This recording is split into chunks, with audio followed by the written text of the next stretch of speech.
കപ്പലണ്ടി നല്ലോണം നമ്മൾ വറുത്തെടുക്കണം, എണ്ണയില്ലാതെ വേണം വറുത്തെടുക്കാൻ വേണ്ടിയിട്ട്.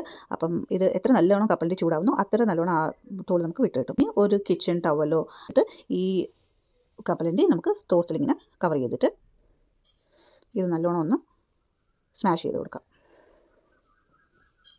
സ്മാഷ് ചെയ്യുമ്പം തന്നെ ഈ കപ്പലണ്ടിയുടെ തോലിങ്ങനെ സെപ്പറേറ്റ് ആകും. മിക്കവാറും എല്ലാ വീട്ടിലും ഇങ്ങനത്തെ ഉള്ള ഒരു അരിപ്പ് കാണും. ഓക്കെ, നമ്മൾ യൂഷ്വലി ഫ്രൈ ഒക്കെ ചെയ്യാൻ നേരത്ത് യൂസ് ചെയ്യുന്ന അരിപ്പാണ്. ഈ അരിപ്പ് വെച്ചിട്ട് നമുക്ക് ഈസി ആയിട്ട് ഈ തോല് അരിച്ചെടുക്കാം.